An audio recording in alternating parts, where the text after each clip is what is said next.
Tem como existir uma transição segura entre o teu consultório, que atende um monte de planos de saúde, para um consultório que você sonha muitas vezes, que seja aquele consultório somente particular? Eu já passei por isso. Eu vou contar um pouco da minha história aqui e tentar mostrar para vocês que eu acredito que existe um modelo que você possa seguir, colega médico, médica, que está aqui me assistindo e está nessa angústia de tentar encontrar uma saída, que realmente o consultório lotado de pacientes de plano de saúde não te permite praticar a medicina que você quer praticar, ao passo que você não pode queimar pontes e de repente de uma hora para outra, sem ter uma estrutura, sem ter se preparado para isso, cair de paraquedas num atendimento 100% particular e ficar vendo navios no seu consultório. Eu entendo muito bem isso, isso aconteceu na minha vida. Eu falo que a gente precisa aprender uma transição segura, né? E como é que eu imagino isso? Vou contar um pouco como aconteceu comigo e através dos meus erros também, como você pode pensar em fazer isso aí.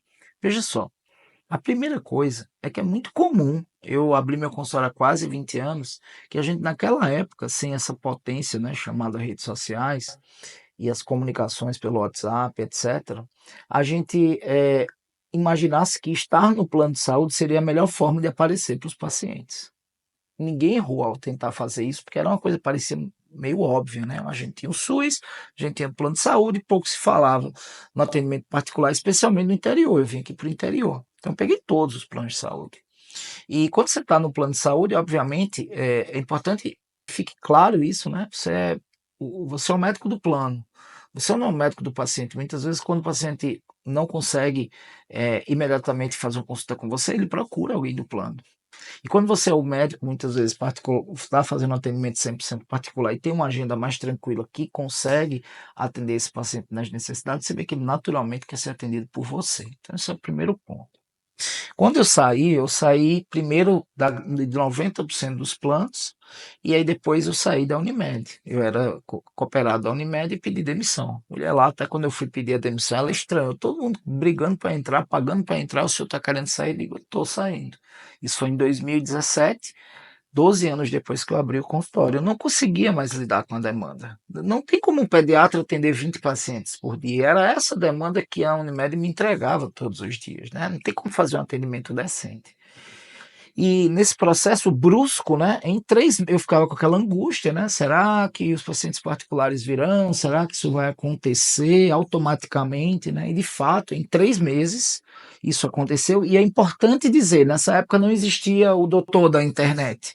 Era a autoridade construída através da resolutividade de tantos anos atendendo os pacientes aqui no interior, que fez com que eu ganhasse essa credibilidade e uma demanda muito reprimida de consultas particulares, porque eu vivia naquela dualidade, né, entre abrir mais vagas para particulares e restringir o atendimento plano de saúde. Eu não me sentia bem fazendo isso. Então eu decidi, ou um ou outro, e aí eu optei, obviamente, pelo particular. Não só pelo aspecto de poder cobrar mais, o que o plano de saúde pagava um valor que não era condizente. Naquela época eu acho que ficava R$ 30, R$ 25 por consulta em 2017, era um absurdo, né? Não faz sentido. E a partir daí eu não automaticamente passei a atender 20 pacientes particulares, eu atendia um quarto disso aí com muito mais tranquilidade, obviamente com o valor que eu considerava adequado. E em outubro, isso foi em julho, em outubro eu já estava com a agenda lotada de pacientes particulares, até o ponto que eu tive que restringir atendimento de primeira vez de tanto paciente que tinha nessa demanda. Tá? O que é que eu imagino que você pudesse fazer para não fazer essa coisa tão brusca que eu fiz? Você reserva 2 horários da sua semana, né, para começar a atender particular. Então você vai reservar 2 tardes, por exemplo, para não deixar de todas as manhãs estar atendendo os pacientes do plano. E aí você vai fazer um atendimento, obviamente, com mais tempo, vai comunicar isso para os pacientes, vai começar a demanda a surgir. Eu sempre disse assim, que você começa a ter maior disponibilidade, começa a surgir quando você está no plano, você está sufocado. Então o paciente particular às vezes nem vai procurar você. E quando você começa a atender, começa a ter a referência, né? E aí isso precisa estar alinhado com a secretária, e isso precisa estar alinhado à questão dos horários. Você não pode restringir o plano de saúde para em detrimento do paciente particular.